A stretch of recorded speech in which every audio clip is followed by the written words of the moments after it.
my mate was like, we were just sitting there. Ice-T doesn't know how to get to his after party.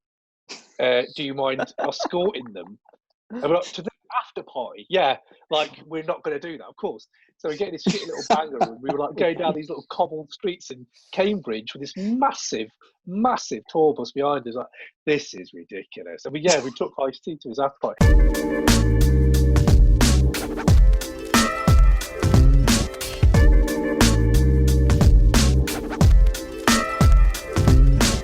Yo, welcome back to Shotgun the AUX podcast.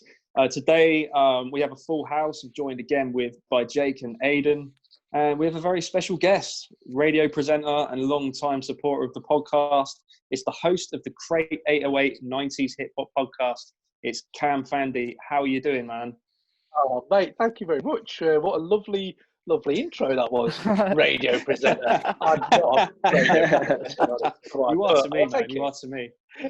I'll take it. So how are you doing, man? How's kind of life treating you at the moment in these quite surreal times, to be quite frank? Mate, yeah, it's mad, isn't it? I don't think anyone saw it coming, but obviously everyone's dealing with it quite differently, aren't they? So, do you know what? Lockdown-wise, me and the missus and the little one, we've actually been wicked. That part's been actually quite good. It's just the rest of the world just becoming chaos. That is just triggering me, bro. Like, I don't know if you've heard some of the pods that we've done of more recent times, but like, I'm finding a lot of solace in the music, in just people like yourself, like listening to other people's views. If they keep, you know what? Sometimes what really helps is like just hearing a rap geek out, or hearing like just a film geek out, or a football geek out, whatever it is. That's a nice distraction to remember there was a normal part of my life at some point. Yeah. Yeah, and you need to maintain that constant, you know. That's important, man. I think creative types, it's good that they still have the means to create in these uncertain times. Do you know what I mean? Even like podcasting, like we can still, even though our equipment's kind of interspersed and we're like operating at a more like unsophisticated level, we can still do it. Do you know what I mean? We can still kind of have these conversations. And I did listen to those, man. The recent one you did with Black Twang was crazy good. And it's important to kind of put your thoughts out there, you know, especially with the whole kind of Black Lives Matter movement and its effect on the world right now. It does affect everyone in a certain way. And it's amazing to see the kind of solidarity that people are showing and you know, putting behind the movement. So no, big up for that, man. I thought that was really inspiring. But before we get into kind of the meat of the conversation, I'm going to ask you something that's probably quite familiar to you. And sorry for putting you on the spot, man. What's the least hip hop thing you've done in the past 24 hours? Oh man, you bastard! Shit, I usually have time to prep for these. Least hip hop thing I've done. Do you know what, mate? Oh God, that's awful, but I'm gonna have to say it. I listened to like 2 hours of REO Speedwagon the other day, like REO Speedwagon, and I'm old, let's be honest, but also I don't know what it is about that band, man. I love punk and I love like hardcore. I enjoy all that. That's probably like more what I'm into, but for some reason, I was like, Jesus Christ, it's great. It's pretty good, isn't it? And and then I realised this is probably the least hip hop thing I'm ever going to do. That's a good answer, man. And to be fair, I rate REO Speedwagon, man. They've got good, really nice melodies and like the guy can sing. Do you know what I mean? 100%, man. They know how to arrange good music. That's a very, very good answer, man. To be fair, but my street cred is just fucking zero. By the way. Fuck that, man. I mean, what even does that mean? You know? Like, true. What's yours, mate? Jake's chugging the beers down. Mine was probably the last 5 minutes when I made the health conscious decision of I made like lemon, ginger, and lemongrass tea. Look at that. Normally I'm chugging the beers, but I was just like, I need to start taking care of myself. How the tables have turned. Yeah, exactly. I actually ran out because it took so long to set this meeting up. I drank my beer, so just an empty bottle. No. Oh, mate. Oh, ridiculous, man. That's part of the reason I do the podcast. Part of the reason I do the podcast is just so I have an excuse to sort of just drink it on a weekly basis. Mate, no one needs an excuse anymore. No one. The nation's coping mechanism. It's like that. Exactly. It's like that period of time between Christmas and New Year's, isn't it? Like it's just no one knows. Yeah. Out the window. Just getting fatter and fatter. Exactly. 11 o'clock Fosters isn't that bad. Come on. Yeah. Right? All you people out there at 11 a.m. are having a Fosters. Big up. I know you guys. So, man, like, since starting the podcast just over a year ago, so just to give context to any listeners, and not that, we need to give you any exposure because you've had, people featuring you, the likes of like Ambrosia for Heads, and I mean, you talked to like Justin Hunt, the company man, the other day, Hip Hop DX legends. You know what I mean? It's kind of, we don't need to give you any more exposure, but if you have been under a rock and you are a hip hop fan, then Crate 808, the original concept for the podcast, and correct me if I'm wrong, was just a group of friends, yourself and your friends would take two 90s hip hop albums, they go head to head with each other in a debate to which one gets a place in the Crate 808. And then they kind of they battle throughout the episodes, and ultimately you crown a winner. But then it's evolved into getting guests on, and some of the guests you've had on the podcast, man, like you level up every episode. Huge, man. Huge. I remember it was thanks, kind of man. like, oh shit, you've got like Eric Sermon on the podcast, and it's just like, oh, Pharaoh Monster on the podcast, and it's like Dreams on the podcast. It's like, gee, how did in terms of like when you first started out, just kind of with the concept of Crate 808, did you ever see it becoming what it's become? Never, man. No, never. First of all, I appreciate all that love. Seriously, I appreciate anyone who's out there listening. I appreciate you say we don't need exposure, but for me, it's like, obviously you want to come on and you want to pimp your brand and all that stuff. But lads, I just was like ready to just shoot the shit. I was like, because these lads, like, you've all got very different tastes to me as well, which is quite good because I like to learn from, and like you guys have suggested me albums that are fucking sick. Like I didn't know a lot of these UK hip hop albums, so big up on that. And just going back to your question, yeah, man, it's odd because we never ever. It all started really odd. It was like, I think I was just a bit stoned, to be fair. I was just like, oh, lads, I'm just going to WhatsApp. And I was like, does anybody fancy starting like a 90s hip hop podcast with me? And just some of the lads were like, yeah, let's do it. And we set up a WhatsApp group. And I said, we'll do 8 episodes. This is because I've done radio in my career. So it's, it kind of evolves into your everyday life after a while. Mm-hmm. But I've not been in radio for like 10 years. But like, before that, I was in it for a while. Technically, you still were a radio presenter, so I wasn't wrong. So technically, yeah, you got it. So we did that, and then I was like, what we'll do is do 8 episodes. We'll get 3 albums in each episode, and we'll just try to make like a crate full of episodes. And then slowly, like you guys have got, it's always mate, you need support, man. In the podcast game, if you're going to do anything, I think you need either a good emotional or like work ethic support, or just a team of like a gang of you that can really go for it. And that's how you guys have done really well, I reckon, because you all bring something different. And I reckon behind the scenes, it's always easier when there's people there to share the load. So, yeah, Jake, you hear that, man? He's there just heavily. Yeah, boys. Listen, we all share the load, but we all know that you take the load, yeah. So that's Jake's contribution. So yeah, Jake's contribution is basically that. He just comes up with kind of nuggets of gold every now and again. But we need it, man. We need it. Sure. Can I ask them? Do you have a physical Crate 808? So all the albums that go into the crate, have you got like a physical? Nah, man, I need one though. Food for thought, man. That is sick. That's a sick idea. Yeah, no, I need one. Yeah, I haven't got that yet. But yes, it will have to come down now.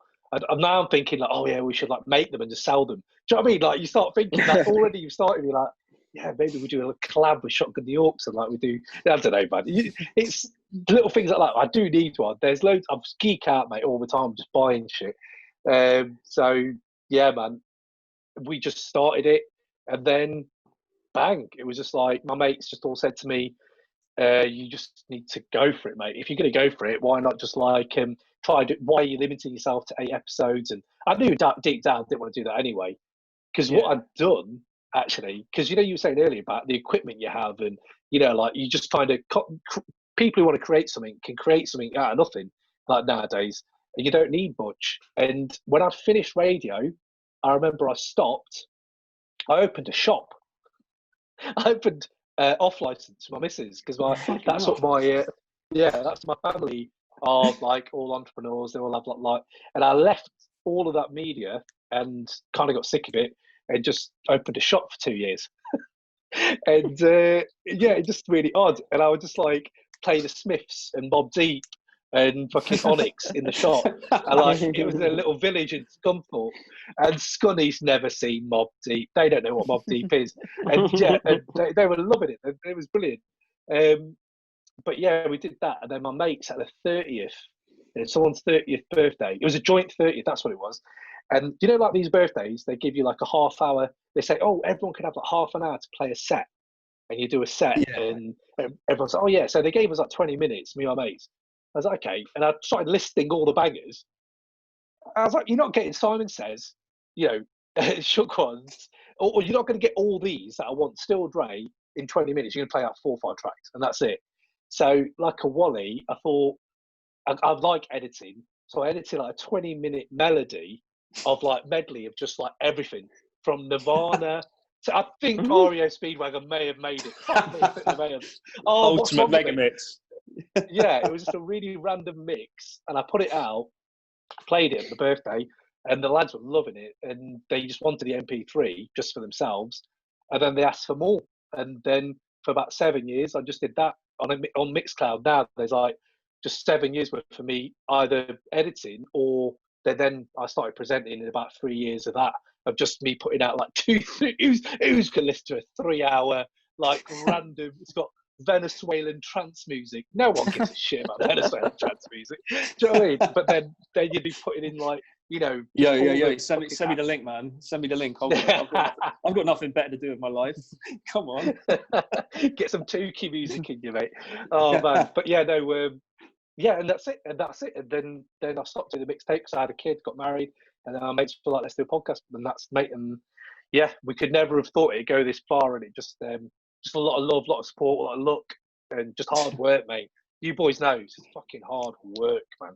Yeah, man. I mean, like your shit is so well curated, though. Just like the designs and like your promo, just kind of like it's all so well put together, and it's just like you can tell that a lot of work went in, kind of behind the scenes before, and some level of like quality control before you put it out there. Do you know what I mean? It's just like, you know what I mean? If I had a hat, I'd take it off to you, man. But thank you, man. Appreciate it, man. It's awesome, man. It's just like a nice. And we were talking about this earlier, like a distraction, like it's escapism, isn't it? A podcast, like when you're listening to people talk about something you're passionate about, especially like, and it's good that, and this is kind of why we started it, because the UK scene's like relatively underrepresented, and so it kind of shines a light on people who are somewhat more established and people who aren't, who otherwise wouldn't be, and it creates kind of a community in a sense. But it's if you kind of like hip hop saved my life, for example, like Ramesh, and you'll listen to something like that, and I love that podcast, but some episodes you listen to and you're like, I didn't really get that much as a proper hip hop nerds. I didn't get as much from that podcast as I'd like to. That's where like I'd supplement that by listening to like Crate 808 or like the Dad Bob Rap Pod, because they go into it in so much more detail, and it's kind of like the level that you want. It depends on the guest on that show, but for example, like Jamie Redknapp's on it, and you're like, okay, it's good for the clout, it's good that they've got Jamie Redknapp on there, but ultimately I'm not learning anything new. It's all I'm learning is that he liked hip hop at one point. Which is pretty massive, because I never do that. It is, but it's just it's good to have kind of other podcasts that cover things in more detail. Do you know what I mean? It's kind of, it'd be more impressive if you got Harry Redknapp on and he was telling you how he liked hip hop. I'd tune into that. Yeah, to be fair.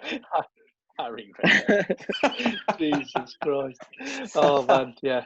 That'd be amazing. Just getting all them tax details from all those like Bob Deep tracks and the MC Hammer tracks. Yeah, might use that one. Good old Harry. Allegedly. Yeah, exactly. Yeah, that comes with a big caveat. But man, in terms of like who you have on, like your mates on the podcast, that like Ray Ridge kills me, man. Like he is like such a contrarian, but like whereas you're when you're debating these albums, that's a weird way to say knob. It's such a knob for me. And this gets to this, I love you, Ray, and this is where the next point comes. It's like you're so diplomatic with your kind of the way you kind of convey your arguments, like, and you can tell when you're disagreeing with someone, you're kind of like, all right. It's just so funny to hear, man. You've got to learn, but you've also got to be able to let someone have their space, innit? That's what it is. Let them have their space. They've got their platform. Say what you want to say. But you know what it is, mate? You said there about like how you get different things from like different podcasts or whatever it is. It just gets more and more granular, mate. So think about when rap started, yeah, and it was like so broad and like so massive. Public Enemy, just everyone was into Public Enemy, and then as hip hop has gone, there's so many little artists that you're probably feeling that I don't know, and I'm feeling that you don't know. Same with pods. It's just getting the same. Like you'll get the big pods, and they're good. Like Drink Champs, I still listen to that. I've got love for that. And Combat Jackson, my favourites, and you know what I mean. And Drink like Champs, man, that's fucking amazing. Yeah, that's what I'm saying. It does its thing, and then you get down and down and down, and then you find people like us, isn't it? And we're like an amalgamation of loads of different things, I think, and that's what I like. Like when I hear you boys, and I know I don't want this to be like a big podcast about just each of us sucking each other's dicks for like an hour, but go on, come on. There's podcasts. Is that not what we're here for? I thought that was. He bought the one beer just for that. I'm leaving the call, boys. You really missold this to me. But like, what I do love, what I love about like what I get from you boys is because I'm a bit older. I remember when the UK scene, there was no. Everyone's going to say on it, but there's no phones. There was not like it was like Nokia's, not and there was like it weren't like the photos were taken with a camera. Do you know what I mean? And it was then when I listened to you guys talk about like I don't know the latest record by whoever. It makes me remember the days we used to talk about it when we were younger and also more in the scene because we've all dispersed. We're all over the place now. I'm, nowhere near the scene anymore. And that's just life circumstances take you that way. So it makes me think of that. And then I just think like hip hop heads just love chatting shit, man. We do. We just love chatting shit. And why not try to harness it? There's always a knob in the room who thinks that, I don't know, something silly like, Max, not even top 5. There'll be some dickhead who says that, and you think, and you're ready. And how many times have we been at parties and house parties or raving afterwards in the kebab shop, and someone says something silly, and I was like, yeah, that was always the case. We've had more arguments over who's in your top 5 over the last 30 years, 20 years. That it's not good for anyone anymore. Like, why do we tried doing an episode on it, and it just imploded into. We did that was a top 50. Yeah, when that was in the zeitgeist, you remember the whole like Joe Budden fiasco, and the ironic thing is, we did that with a guy Skirmish. He was in like a crew Rhyme Asylum, and they were quite big back in the day in the UK, and their stuff's very kind of like horrorcore, very like hardcore raps. Like on their second album, they had like Ill Bill on there, they had Crooked Eye on there, so like they had like big features on there. It was a really big UK album. But then we were speaking to him, and he's just like, "All right, Joe Budden, ironically, is actually in my top 10." And it's like, I'm a massive Drake fan, that kind of stuff. And it's just like, well, yeah, that's been the biggest eye opener for like people who, because real like backpack hip hop heads and dusty boom bap heads and stuff. As much as I love all that music, I love keeping an ear out to how different offshoots, as you were saying, of hip hop, and like how it can sound different. But a lot of people are in that kind of, I only listen to this style of hip hop and don't diversify. Yeah. So when you speak to someone who you associate with making that music, and they're a huge Drake fan, it's just quite like interesting to me. Do you know what I mean? Yeah. I think that was one of our first findings from doing the podcast. I remember having this conversation on the way back from Bristol after Res 1. We were like, we had the conversation of, people will only listen to UK hip hop, like the fans, but the people making it will listen to an array of different genres and different artists. And that's the kind of conversation. I remember having that conversation in the car home from doing that episode. Which is it's yeah, well, man, interesting. that was me. Yeah, That was absolutely. me before I started this podcast. Like literally, all I would just listen to was UK. And then, when Jake first introduced me to Tom, and Jake was just like, "Oh, I know this guy, and he's really into his UK hip hop." I was just sitting there, just like, "Fucking, I bet he's not into it as me." Like, I bet. And then Tom comes, yeah. We're all like that. Yeah, and then Tom, and I meet Tom, and he's like, sort of dropping all these names. I'm just like, fucking hell. It's like, oh yeah, I know that guy. I know. Who the fuck is this? Who is this?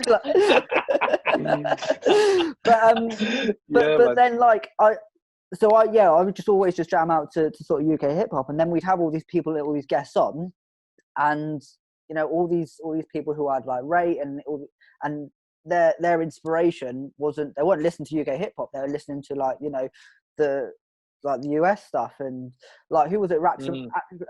Res One really rated. I can't even remember who. What, Brother Ali. And then he put me on to like Brother Ali, and then I was like, fucking hell, there's offshoots of, because I was a fan, or I am a fan of a lot of like underground like US, but then just through doing this, it's just put me onto all these different offshoots. Like, I'll be honest, mate, I'll throw my hands up. I wasn't even aware of Pharoah Monch before Tom before Tom put me onto it, man. But mate, that's the thing. That's the thing though, but like you can't. I don't think there's a lot of people out there who go, oh, you don't know this, you don't know that, like on Twitter. And I think if you become a bit more like educated, like, I don't know everyone. I don't know every UK. It's literally impossible to know everyone. And the research. That's why you do research before you do any episode with anyone that you think that, or like before you want to have a qualified opinion on something, you do some research, right? Like you listen to the albums, you read up on it or whatever. And I think that's fine, man. It's like rock. I doubt any kid now who's picking up a guitar who wants to get into rock like knows every punk band from the 70s or something. You know what I mean? It's about learning. Yeah, man. And I think it's context as well. It's like what you were saying about you and your mates when you first got into UK stuff, and you just had a Nokia and a camera, and you were so in kind of entrenched in it, and you moved away from it. If you look at the context of how we all got into hip hop, and we're all different ages. So I'm like in my early 30s. So I had more I grew up through like the kind of more like US stuff and then UK stuff and kind of low life and whatnot. Aidan's like in his you're like early 20s, so you wouldn't necessarily know who Pharoah Monch was. Do you know what I mean? Growing up, because you were introduced to hip hop through UK hip hop. So it explains a lot. I think there is definitely a militant attitude with a lot of people in terms of like, oh yeah, like what the fuck? Where are your credentials? It's like, for sure. I came in through. And you fuck with the music. Yeah, I came in through High Focus, and I think the first track I heard was the High Life, and then from that it was just all sort of High Focus, and then you sort of get on to it and realise, well, actually there's more to the UK hip hop than High Focus. Yeah. Do you know what? Fair play to High Focus, man. Fair play to High Focus for what they've done. I know, like, I don't know. Sometimes I look back and I think if I'd have grown up in an era where High Focus were around. I mean, we had Low Life. We had a lot of record labels that were amazing. I just think, God, imagine if High Focus were around when we used to get to nights all the time. Like, don't you guys? Have you ever heard of Raw Organics? There was a night called Raw Organics. Maybe I'm showing my age there, but they were I've heard of it. Yeah.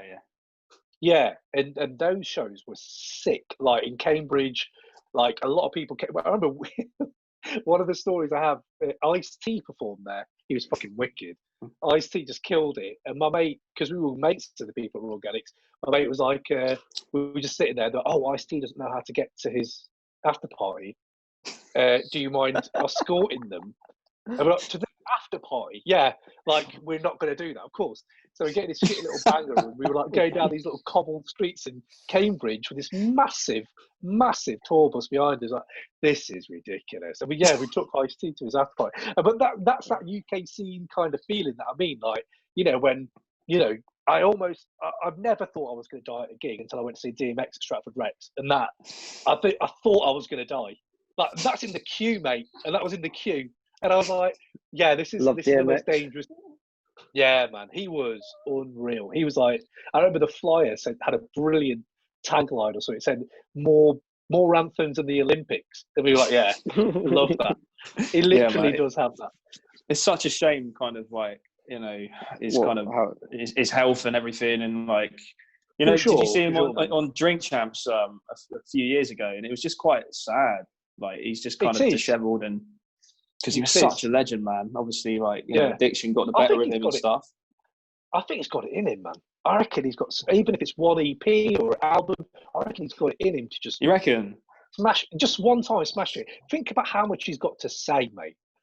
He's got addiction. He's got health problems, mental health problems as well. He's got all these, and he's like, it could just be 12 tracks about praying. It could.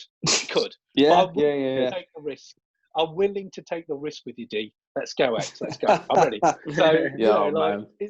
So it's one of them. But again, this is what happens, man. Like, in this culture, we're relatively young compared to other music genres, and I think that's when we talk to people on our pod, if it's guests or interviews or whatever we do. Like, I just sometimes think it is about that thing about just giving some of their flowers and stuff like that, and like, you know, just that kind of thing of mate, we still love you. Do you know, that kind of thing. Like, we've had, well, I can't believe some of the people I've said that to, but just being able to say that to someone and let them know is wicked, man.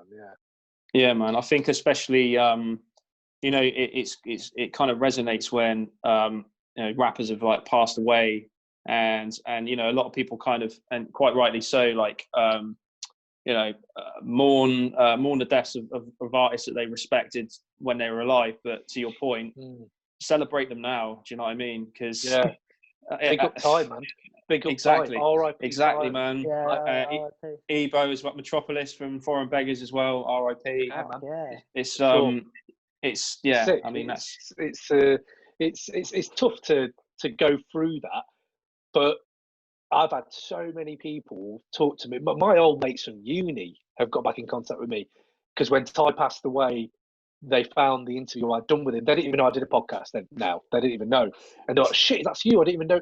And it was just about the fact that, oh wow, we got to hear Ty, and he did a lot of podcasts at that time. They were doing the Kingdom press tour and stuff like that. So they were doing a press run anyway. But like, just be able to sit down and talk to someone like that.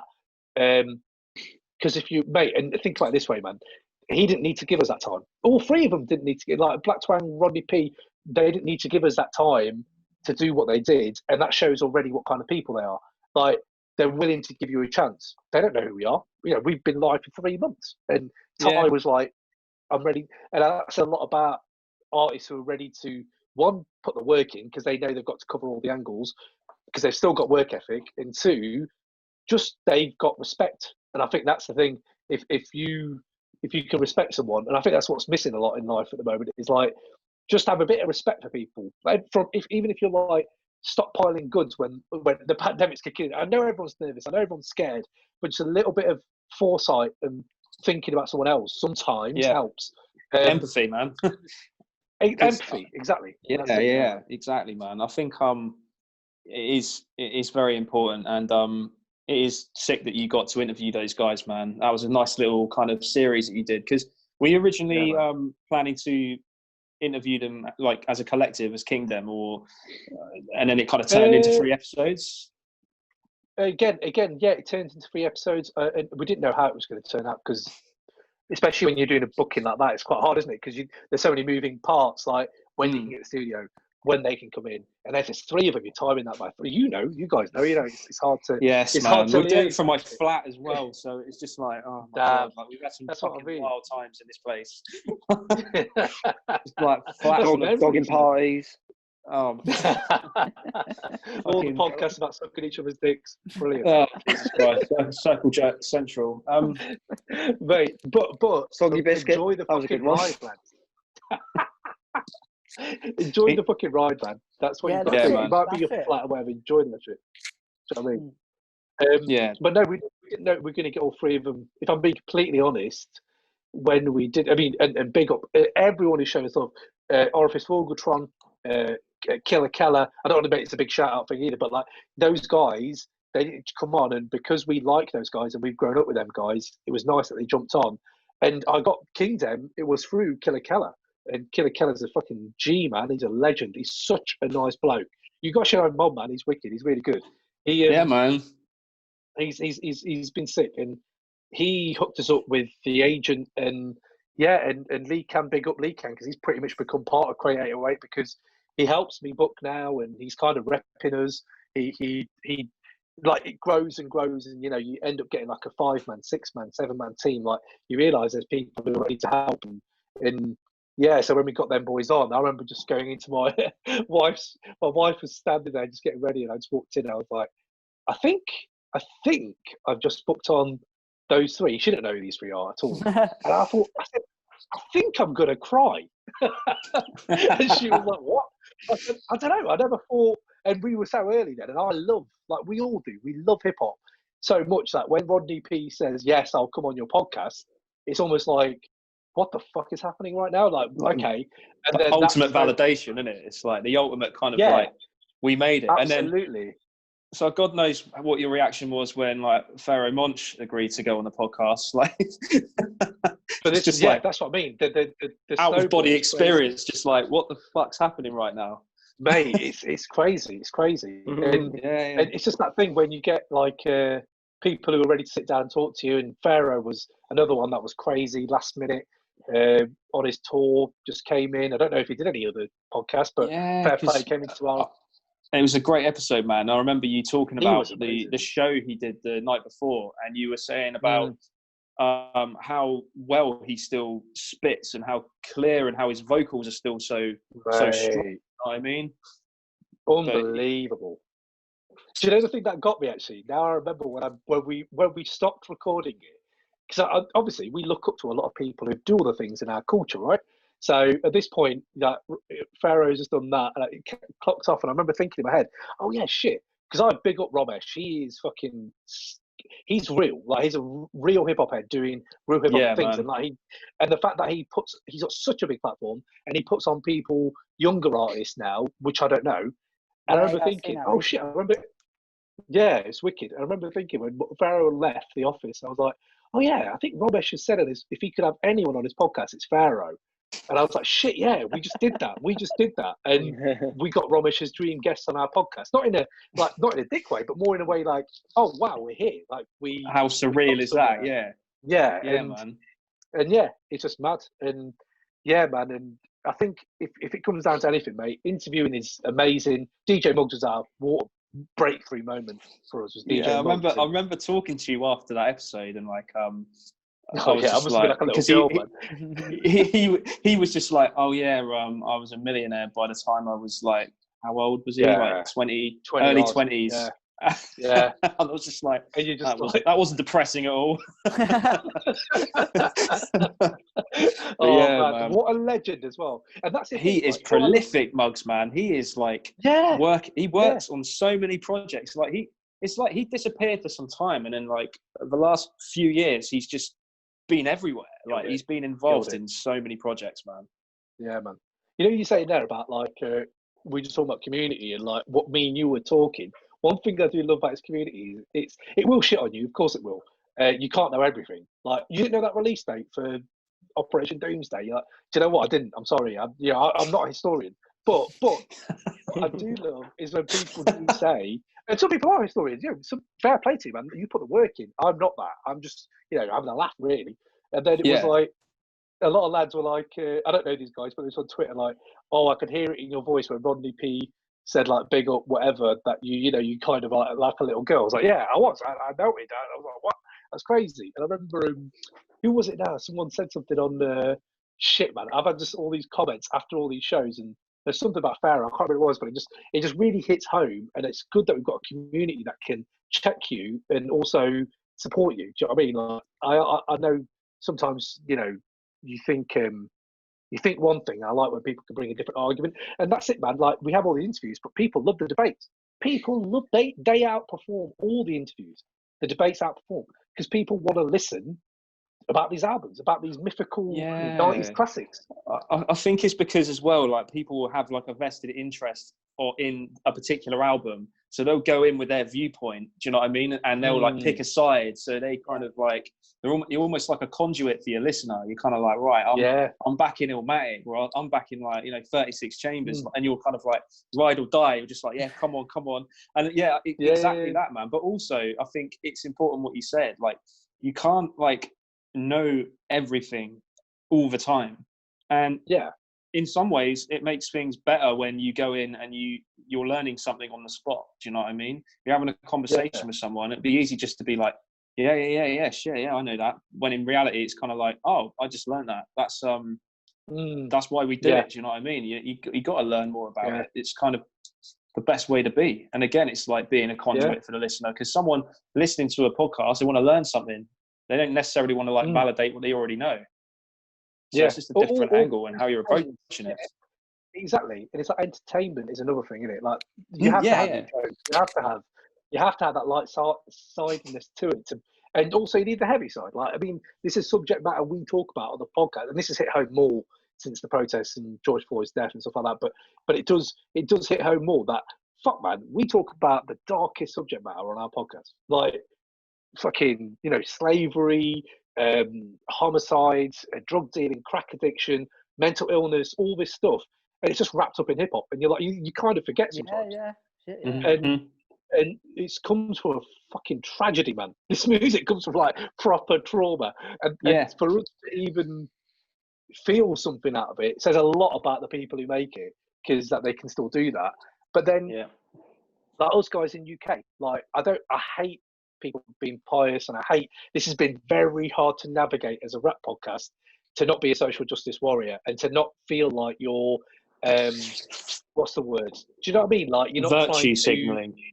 That's the words. That's it. Yeah. I really kind of take umbrage though in I don't in the context of Black Lives Matter, and people throwing around the kind of bandwagon term and stuff. My view is, if being anti-racist is a bandwagon, then I'm fucking jumping on the bandwagon. That's it. It's binary. It's like, I'm not sitting on the fucking fence. I don't give a fuck if you say it's virtue signaling. I'm showing solidarity. So that's me. Do you know what I mean? And I think people get it misconstrued, and I don't understand when people their initial reaction to people supporting isn't, I'm going to educate myself and join you in the fight. I'm going to be cynical towards your opinion. I'm going to be defensive about it because I'm apathetic towards something that I know nothing about. And that's what the issue is. Do you know what I mean? It's like, I don't know why your mind would go there first, but that's just me. Yeah.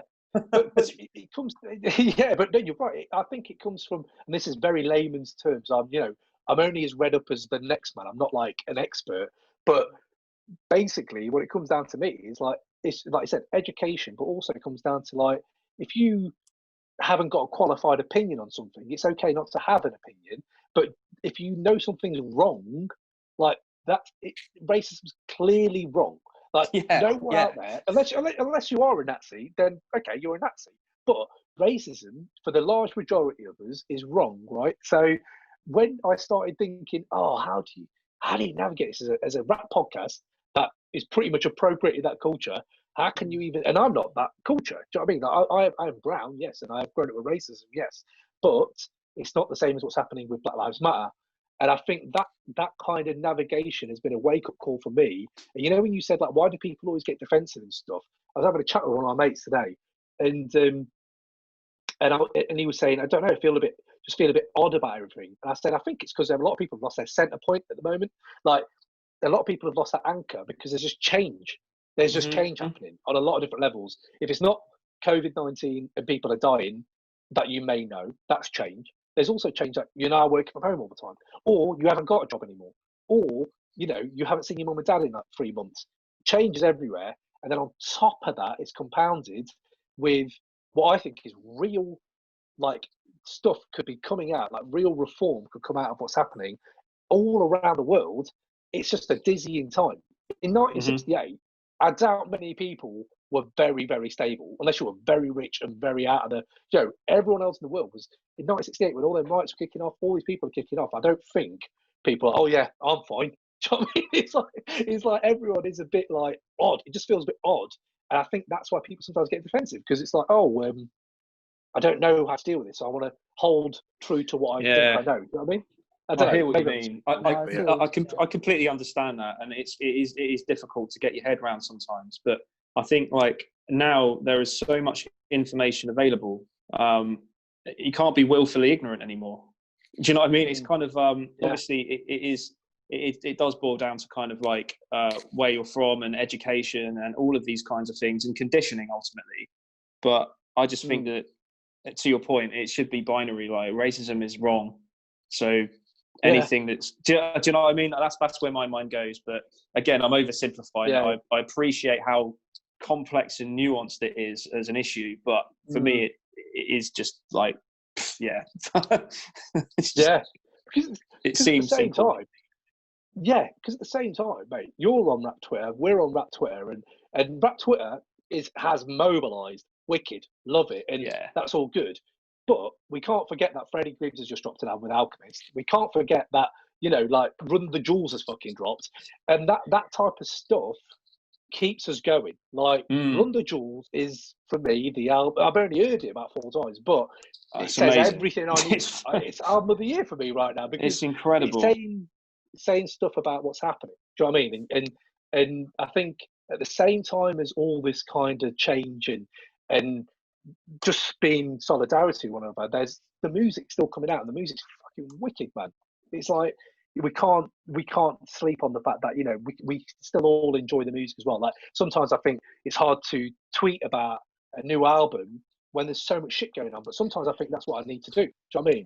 I think people appreciate it as well, and I think I mean, to your point, it bears a lot of relevance, and like RTJ4 is particularly kind of it's very relevant right now, and some of the bars that Killer Mike wrote some years ago, I mean, related more to like Eric Garner, like I can't breathe, and are so like eerily relevant for what's happened with George Floyd.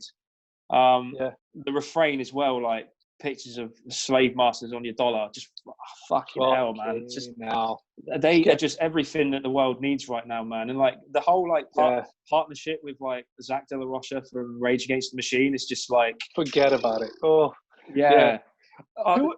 Speaking of these, sorry, man. I was going to say, who are these Rage Against the Machine fans, right, out there? You went to the Rage Against the Machine concerts, right? And now you're protesting the protests. Do you know what you were listening to? Like sometimes that's really is like. I see the replies on. Yeah, man. Oh, you go. I'm going to go off, man. Yeah, like Tom Morello's Twitter, and he was just like something along the lines of someone wrote, just stick to the music. Why are you getting political? And he said something like, well, oh yeah, you're assuming that someone with like a master's in like social politics are the only people who are kind of like qualified to have an opinion. And I should know because I haven't. I saw that. It was just like, that's amazing, man. It's just the level of stupidity, man. It's just ridiculous. Keep politics out of Rage Against the Machine. That's what I saw. I was thinking it's just, come on. I think he's trolling. Got to be trolling me, man. There. Yeah, but, I don't know. I think some people are like generally stupid, or maybe. Or maybe it's not bad, it's fine. Or maybe they period. Or maybe they've heard of Rage Against the Machine as a band, and they're just following them because they've heard, they're a popular band, but they've never actually listened to them because like for sure, fucking ridiculous, man. Yeah, it angers me. It's just so fucking frustrating. It's frustrating. But on the kind of like podcast tip, man, and we struggled with some technical issues just getting this done. I mean, we jumped from Skype to Zoom, and then we had to change the Zoom chat. What's the most kind of what are the worst kind of technical difficulties you've had behind the scenes at one of your Crate 808 podcasts, man? Oh, mate. Do you know what? We've been very, very lucky, man. We've been very lucky, actually, that we've not had that many. Primo was crazy because that was we were going to have an hour with Primo at one point. Fucking hell, man. Don't get me started. I'm really angry.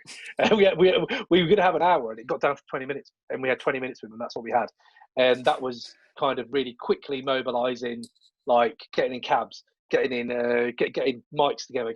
A lot of that was on the fly, real, kind of just on the fly shit. To be fair, the best bit about the primo interview was when the mic switched off and we were waiting for an Uber together for about 10 minutes, 15 minutes just chatting. And I was like, why am I doing this now with no microphone? What is happening here? Is this life? Yeah. Yeah, exactly. So what was he like in those kind of moments, kind of just everyday conversations? Wicked. Yeah, man. Just normal, just brilliant. Like he always, like, cause I know he's a Smiths fan. And they're my favourite bands. And I was like I said I talked to him about the Smiths. And then I was talking to him about just what he's up to, what he's if he's got any music or whatever, and just seeing how he is. And he started talking about his nephew. He started going, my nephew's winding me up. He's and I was like, what? And he's like going, yeah, like he's he keeps telling me he wants to do some music, but he's not putting the work in. And I was like, why? Why would I? Okay, let's go. I'm ready for this conversation, but I don't know why. He's very open. He's really open. He's really lovely bloke. To the point when he did say, like, oh, is that it? Like, because you don't know how much time you've got, and we were told 20 minutes, and I think he was ready to go for like another hour or something, but just you can't do that. And I think that was one that was on the fly, but the one I think that really takes the biscuit, and that's why I'm glad I did the fucking research for it, was we were doing a 3-album debate. My mate was supposed to bring Ray Reid was supposed to bring Midnight Marauders. Now Ray's a copper in Australia. And he's not answering his phone. Fuck and the police. I know. Right? And he's basically not answering his phone. He doesn't use it. He's the most reliable person. He usually is. He gets up at 4 a.m. to do a podcast. Come on, it's quite reliable. And he was just not answering or whatever. And I was like, shit, man, we need to get him on board. And we time to record. And he messaged me. He was like, mate, there's been a riot in this prison, and I've been called in to handle rioting in a prison. I was like, you fucking what? So I had to step in Liberties. and do his part. Liberties, isn't it? Liberties. Yeah. I had to do his part. Then he was calling me about an hour in, like, mate, I'm going to be on my way back. Let me do it. I was like, mate, I'm already started doing it. And then he did the conclude. Basically, it was just a massive, just fucking, this is shit. But we edited it. We tried to get it, and do you know what? Performed really well. People love that episode. But like that was mad, because I don't Midnight Marauders, but he does the research, and I try to do research as much as I can, but I over research, I think, and I think that's what helped in that instinct. It doesn't help. Yeah, man. Paralysis by analysis, that kind of thing. Do you know what I mean? Boom. Yeah. Exactly that. Exactly. Yeah, I hear that, man. I hear that. But luckily, me and Jake don't really do anything when it comes to editing. It's all Aidan. That's Aidan's remit, and he's just constantly giving a shit for various different things. Aidan, big yourself up, bro. I'll get a text from like Tom like the night before saying, "Oh yeah, mate, can you just or I can just cut this bit out quickly?" Just like after I've just exported this video, which has taken about 7 hours to fucking export. Fucking hell, man. Do you know what? The most ball achingly fucking shit task is that. It's just the editing and the, like, when you have a team, I keep thinking in my head, at some point, if this ever goes anywhere, I'd love to have a team where I can just say to someone, edit this. Do you know what I mean? Oh, and that would be great. Maybe I just don't delegate very well myself, but we have other people editing. We do have other people editing on the show, but generally I do a lot of it myself. And no one, like, we talked about work ethic.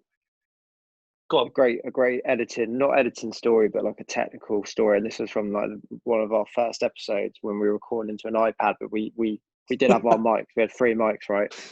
And we started recording, and we were talking and chatting away for about 10-15 minutes. And I can't remember why, but for some reason Aidan said we need to stop recording and do it again.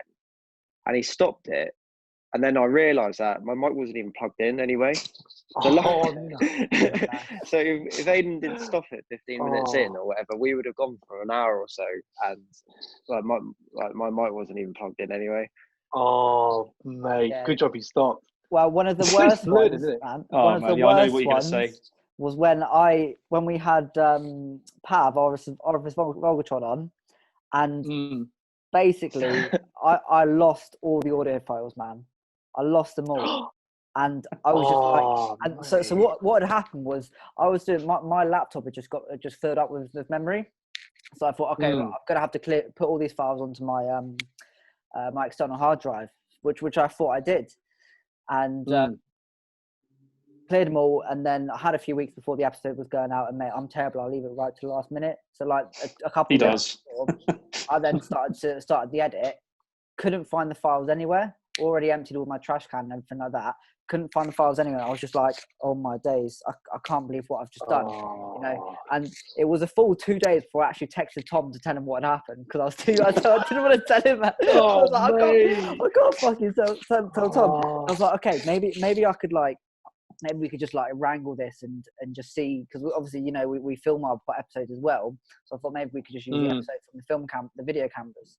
So where the room that we film in, and with any video camera, it's really echoey. So you literally can't, you can barely hear the words. So I was like, right, so this is one of the biggest guests we've had, and it's going to be potentially the worst audio.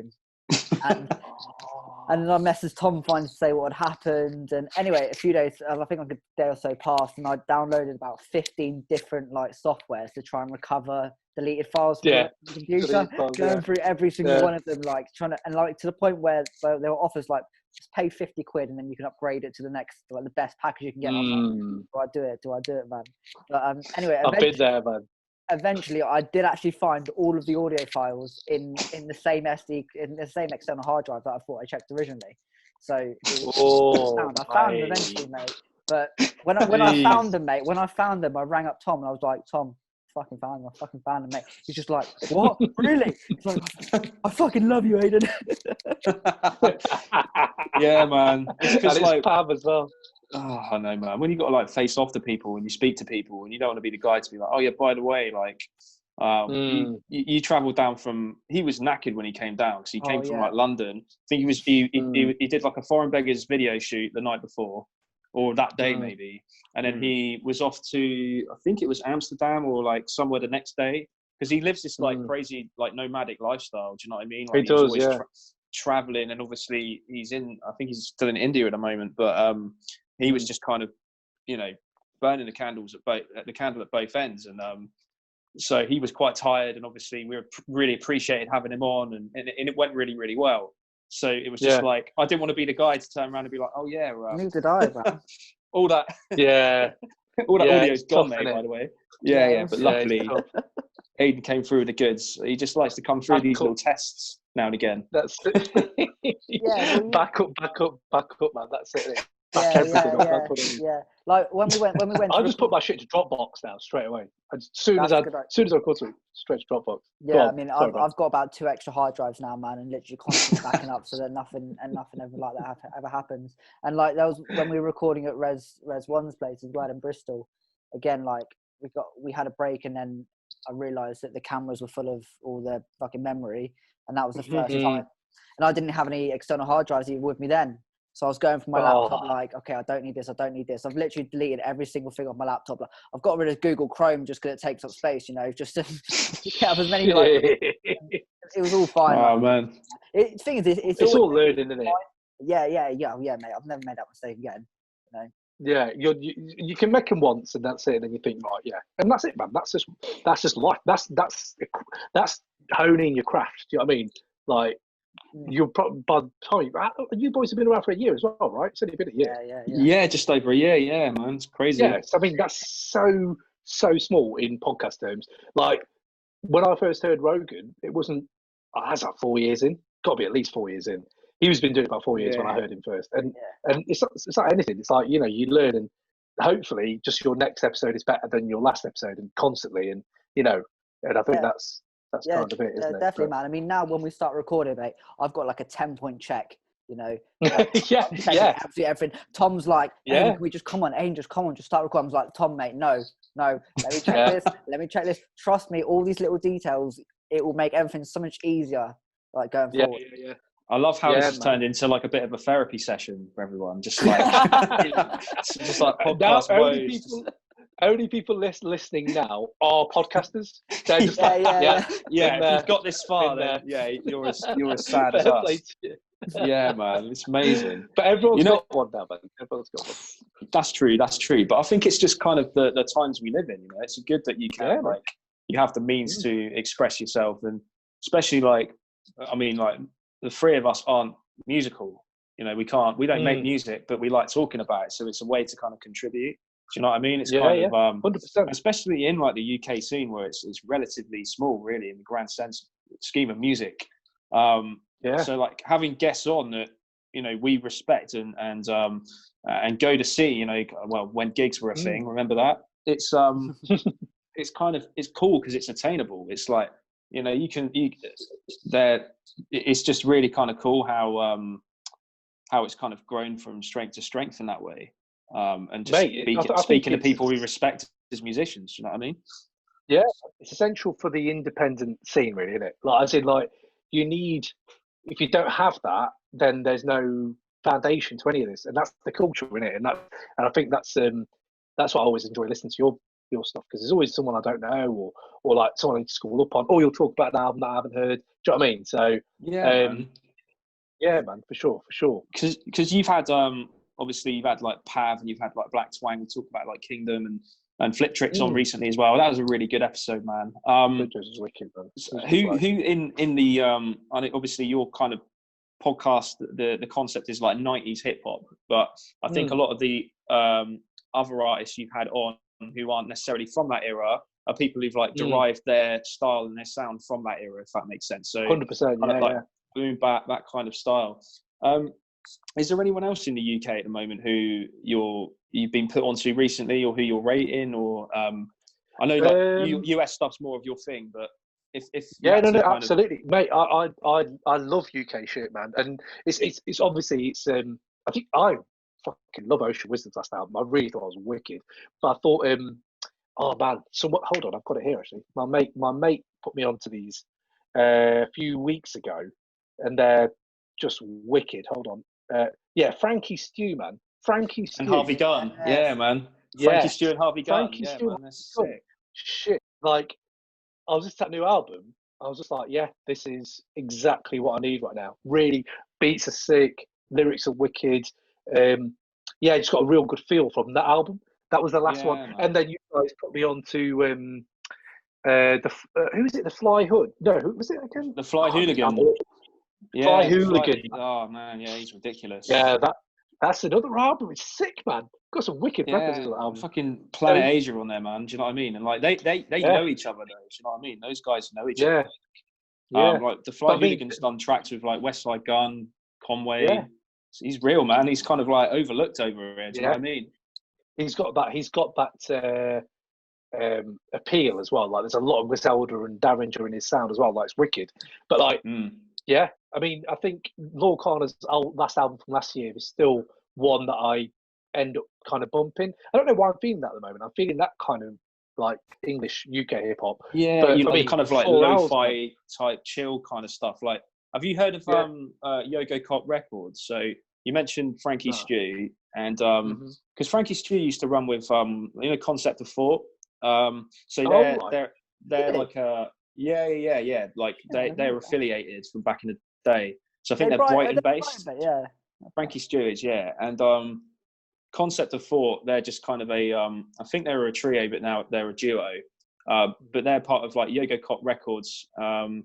So on their roster, you've got like Mr. Slips, who's done stuff with Verbs, and it's all that. If you like Frankie Stew and Harvey Gunn, you'd like all of that stuff, like Benedict, and it's all very like. How would you describe it, Aidan, in terms of like sonically? It's quite lo-fi, dusty. It's nice. It's a nice kind of nice crackly lo-fi type sound. It's very laid back, very like chilled, but at the same time very conceptual as well. That's a good way to describe it, man. There's some deep tracks on, like some of the tracks, like I can't even remember off the top of my head what the track is, but there's raps where they'll sort of just rap about going out and going like getting off their heads and stuff like that, and then there's times where it'll be really sort of deep, conceptual, and about these sort of like characters, and go down this sort of like dark little rabbit hole, which is quite depressing, but it's also like really really cool as well at the same time. But mate, yeah. I feel it, man. That's it. I like that. That sounds wicked. I think that kind of lo-fi sound is obviously quite big now anyway, but I enjoy that, man. But before, I have to say 4 hours as well. I mean, I know we have Flip Tricks on, it's all that, but the album's wicked, man. The bars, forget about it, man. Yeah, man. So I'm big Well, R.A. the Rugged Man.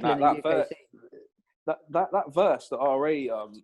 did, I think they did that track quite a while ago. They recorded it a while ago. Because I remember on, because we interviewed DJ Mad Nice, who's the 4 Hours DJ. He was on our podcast. I think he was on the last episode that dropped.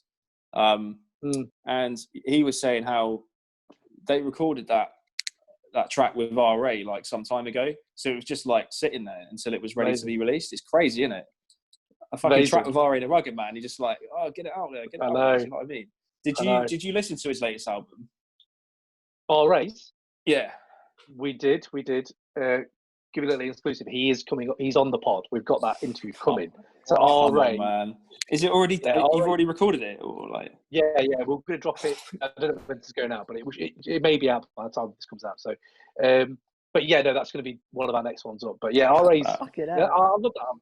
That album is sick, man. That album is sick. That there's when you have someone like that who can still bring just the ferocity, man, and just. It still has meaning to what he says as well, and I thought, I really enjoy that album. I enjoy him. He's a same unique individual, as in like I don't know if you heard the Take It Personal podcast with him, Roddy. Did you hear that? No. Like he basically disagrees. I listened to him on the Ramesh's podcast. The Ramesh one was amazing. He started crying. Yeah, he did. At the end, he got really emotional. Yeah. He's a very deep guy, isn't he? He is. So if you listen to that one, it's like wow, that's like his emotional side. You listen to the one he did with Justin Hunt, he is all about the politics. And then you listen to what he does with Phila Flavor and Take It Personal, because he was on the press run at the same time. That episode, Jesus Christ, man, they just fall out. So he falls out with the interviewers doing a podcast. And they start putting heads. And I know Phila Flavor, so I messaged him because I was like, mate, fair play to you boys for doing that. And RA can have he's not gonna shrink, like he's gonna say what he's got to say, and that was before we recorded with him. So I was fucking shitting myself. I was like, oh shit, what is this gonna be like? Oh man, and did you play it safe or did you? Yeah, all right. Cool. No, I mean there's nothing. I think you have to be yourself. Like there's not much to play it. If I have an interview with a person on playing it safe, I avoid that. If I don't like you or I don't know about you or whatever, I probably won't have you on. So always play it safe. To the point it gets ridiculous, because with Muggs, I remember my mate saying, mate, this interview is ridiculous. You just told DJ Muggs to fuck off. And I was like, what, did I? And he's like, yeah, because he was talking about a beat he did with Mayhem Lauren. And they talk about his Mayhem beat he did. And he said, yeah, we were going to throw that in the bin. And just instinctively went, fuck off, like that. Yeah, man, that's like... And it was like, but if you don't have that enjoyment or that kind of, I don't know, like that. He knows I have a mad respect for him, just talking to him. So I think if you were trying to play it safe in interviews, you're probably already on the wrong foot, bro. Because you're probably going to. And I've made that mistake. Not you know, none of it's been aired, but I have had issues in this pod for the last year where you don't go a year dealing in hip hop with, you need to grow a thick skin, man. And I think sometimes that's what it is. And 100%, man. Some things haven't worked out, some things have. Yeah. So, but that's the sort of thing you can get away with, though, with doing like a podcast in terms of an interview, isn't it? Like a podcast is like casual conversation. You can get away with sitting shit like that and just like, just saying whatever, really. Whereas an interview, you are. I think it depends, man, because like, I mean, a podcast interview, I mean, it can be interchangeable. Like, if it depends on the person, it depends on their mood, it depends like if they're tired and like, do you know what I mean? And someone like RA strikes me as someone who is very like emotive, off the cuff, shoots from the hip. Do you know what I mean? So it's kind of like reading the room, I guess. You have to. But then, yeah, exactly that, man. Because some people, you can try to be, deviate from kind of a structure, like an interview structure, like straightforward. And then they just won't want to know. They're just like, no, like just fucking get back to the topic at hand and like, all right, this is the job. I want to get through this. And you kind of pick that up and you sense kind of what the person's about. And then you have to kind of like maneuver around that and like bring it back on track. Do you know what I mean? Whereas on the other hand, some people love chatting shit and going off on tangents. Do you know what I mean? So It just depends on the person and the day and the mood. There's so many variables, mate. So many variables, isn't there? Like, and you're, the art of interviewing. Like, I listen to so many people just interviewing now on Radio 4. Yeah, I'm old. Radio 4, 5 Live, whatever. Like, when I've got something on, you do sometimes think, oh, I wonder why he asked that, or I wonder why, that kind of hits you, doesn't it? And I think it's reading someone live, like when you're there in the room, you don't know how that's going to go, man. Like, I could go either way. Like, you kind of have to just read it, and like you said, it's that, and and you just get used to it. I think that's what it is, isn't it? Yeah, you just man. kind of get used to knowing how to do that. It's odd, isn't it? I always found it odd when we were talking to Open Mike Eagle, and it was really interesting. I don't know you guys if you've had this, but when you sit down and you talk to someone for an hour or an hour and a half, you talk like in what other situation in life, right? Am I going to sit with you? I've never met you before, and I'm going to say, "Tell me about your childhood. Tell me about your parents." So you're not going to have that, are you? Yeah. So it's almost like when you leave the conversation, you can be forgiven for thinking, "Are we mates? Like, are we now mates? Can I message you? I can't message you. I can't. And it's almost like it is a bit odd. It's just an odd feeling you have when you had a very intimate chat, and it kind of goes, and then it dwells and you're like, oh yeah, that's really man. It's odd. It's like you have to compartmentalize that part of it, and like you don't want to become over familiar because you have to recognize. Like, some people, again, it all depends on the person. Like, we've made a lot of friends through this podcast. You know what I mean? We still talk to you regularly, but then there are other people who, to your point, you have one conversation and that's it. But that's just how it goes, man. But it is weird. I've never really thought about it that way. Mate, it's not stopped me calling Primo every week, mate. Every week. You're not answering, just every week's calling. You all right? So many voices. Amazing, mate, man. Oh, that's it, man. Yeah, so hopefully we get to one of them. That's crazy, though. R.A. the Rugged Man. I'm looking forward to that. Really looking forward to that. Yeah, it's a good chat. Really deep to dive into his album and just where he is at the moment. And unfortunately, we had an amazing month of interviews. We've got all these great interviews, all stocked up, ready to go.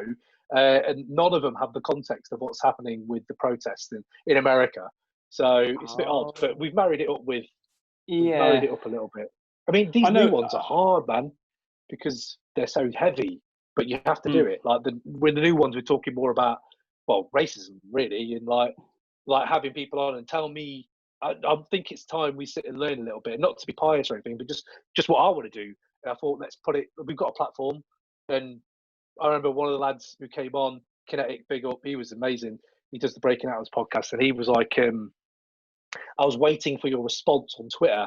If you hadn't said anything about what was happening, I was seriously going to unfollow and pull my support from you.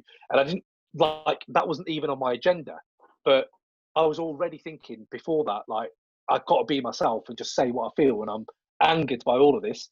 And as you can probably tell, the Twitter feed and Instagram, you've got a lot more political. I try to keep politics out of it, but you can't keep it out of it. And it shapes who we are, man. Do you know what I mean? Like the whole, exactly, political. Everything is relevant right now, and it's going to have a knock-on effect. And that's kind of art comes from that. Do you know what I mean? And even if art in this context is podcasting, conversations, come from politics. Yeah, man. Imagine the art that's going to come out of all this. I know we shouldn't even be thinking that way, but in a year or two's time, you're going to look back at this year and just think, and there'll be like, I am extremely interested to see what J. Cole, Kendrick, people who are affected by the situation are going to come out with. Do you know what I mean? Like, it just, yeah, man. It's like, you think like Marvin Gaye back in the day, man. Do you know what I mean? It's kind of like, like Kendrick though, like, and he's someone who has the ability and the talent to articulate what's happening in a really eloquent way. I think he will. When the time is right, I think he will come out and do something like that. But it's the same with Killer Mike and LP with Run the Jewels, though. Do you know what I mean? It's like they just dropped it. They were going to release it later, but thought, you know what, fuck it. This is you're not going to get a better, more appropriate time to drop it. Yeah, and it got to number 1, didn't it? And it's Killer Mike MVP 2020. I'm saying it, mate. Did you see that speech that he gave as well? Ridiculous. It's so emotional, man. Like, imagine being able to articulate yourself like that. Jesus, man. Yeah, man. I mean, he's protect Killer Mike at all costs, man. Do you know what I mean? Like, that man is a legend. That man is a legend. But yeah, man, that's it. And when you listen to the hip hop coming out now, yeah, that the art's already reflected it in it, if you think about it. But like, it's a sad thing because a lot of this shit's been written fucking years ago. It's still happening. But sorry to get heavy again. But yeah, no, I mean, that's man. By all means, kind of where my head is at, man. And that's the thing. It's impossible to avoid the conversation. Do you know what I mean? And you shouldn't avoid the conversation. It's so embedded and so ingrained in this culture that we love. And to your point, like, you know, we're three white guys who run a hip hop podcast, man. That is appropriation, but it's celebrating the culture that we respect and acknowledge that came from black people. And it's a responsibility to use a platform to show solidarity. Do you know what I mean? And you can call that fucking virtue signaling. It's just whatever. Like, I don't give a fuck. No matter how small you think you are, I still in my head think we're relatively small. Like, I still have that. But when Kinetic said that to me, I messaged him straight away and I really appreciate you, bro, saying that to me, because I didn't even know we had a platform that had to say something. Do you know what I mean? That's how naive I am sometimes. And you're like, oh, we have a platform, don't we? I forgot. And it took like a kick up the arse to be like to just be like, oh yeah, actually we have something. And you forget how many followers you've got. And you forget how many people look at your feed and stuff. And sometimes it's about, well, maybe we should do something then. Do you know what I mean? Like, maybe it doesn't matter, even if it's 100 people, it's 20 people, it's still someone. And do you know what the weirdest thing is, mate, right? So our Insta, as you've seen, has got a bit more militant. So we usually just put fun shit. And it's got more militant. And there was this bloke in Sydney, Australia's message saying, oh, love the podcast. And he was just talking about the latest ones. He's been following it since the debates, really. And he's a young lad, quite young. And he was just like, oh, yeah, I learnt loads in the last 2 episodes that I never knew. And I looked at his Insta, and I don't want to judge anyone on their fucking Insta page, Jesus Christ, no way. But he was very much like the mates I grew up with. Young, love football, in the pub, white lad. Doesn't seem to have many like ethnic minorities on his page, but that doesn't mean he doesn't have in his life. But just generally, the image I got of him was very much like my mates who I grew up with, and they have never read a Malcolm X book. They don't know any of this. They don't need to. Like, there's not in their life remit to do that. So for him to say to me, I learned something from the last 2, I was like, fuck, man, I can't even believe that. I can't even believe that's the situation that's happened, and I'm glad. Fuck it, man. Let's do more of them. Let's have people on and just tell me what your life's like. Like, I can't relate to Black Twang saying that where policemen talk to you the way they talk to you. Do you know what I mean? Because they don't talk to me that way. So yeah, it's all a bit mad, man. It's all a bit mad. But I think that's the thing, isn't it? It's like we, as like, you know, as a white guy, I'll never understand, but I'll always stand in solidarity. That's it. It's unconditional. Yeah. But big up for that, man. I think it's really important, and that's it. Is if you can reach one person, then you must be doing something right. Do you know what I mean? But yeah. On that note, man, before just conscious of time and everything, before we wrap up, is there anything you want to talk about? Anyone you want to shout out, or anything you want to plug? Oh, mate, yeah, man. Shout out to all the Create Weight crew. Like, just like I said before, when you guys have got a team and you can rely on each other, I couldn't do this with my mates. I could not do this with my wife or my family. Those, like, I know everyone it's like a fucking acceptance speech, isn't it? But genuinely, I do think people who do well have a good support network around them. So yeah, the work ethic, I don't know how long more I can do it, boys, where I'm sitting on a bus station just editing. Like, I can't do that anymore. Do you know, like, finish this shift, you get home, you're still on the bus station, and like, yeah, that's the kind of work ethic you've got to show to do this. So I appreciate all them boys, man. Appreciate all them peeps. And yeah, I mean, the plug, man, just check out createairway.com. Check out, we're going to finally have some merch on the go at some point. We just had nightmare with the printers and copyright and all this, because our artwork's basically got a lot of copyright on it. So we're having to basically invent a brand, I realised. I didn't know I was going to do that, but apparently I have to. To make I saw you with the Shotgun the AUX mug, by the way. Good work. So, like, yeah, I saw that. So it's stuff like that where, there you go, Brap. I'm looking forward to getting one of them, by the way. But yeah, no, so merch is coming. We've got some sick interviews coming up. Like, we've been on a wicked run that, yeah, I can't drop them all the names right now, but yeah, RA's one of them. And there's big names coming. So hopefully they'll drop. But also we've got. It could be anyone knowing you, man. Do you know what I mean? It's just like, mate, nothing surprising. I remember like when we first set out, and it was just like, oh yeah, like Create AUX got this guy on, and it's kind of like, and then you just went poof, and it's just like, yeah, oh, shit. crazy.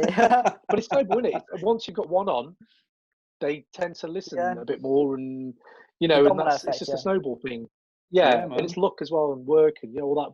But yeah, no, just wanted to say we've got some of them coming out, but I have got a big project because I like to be creative, like you guys. You try to stay creative.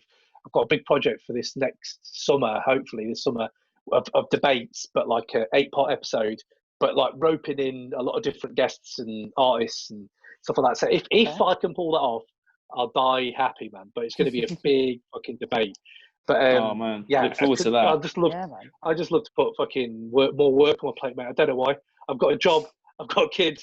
I don't know what would you do now. Just going to do more of it. I think just going to keep the pressure on.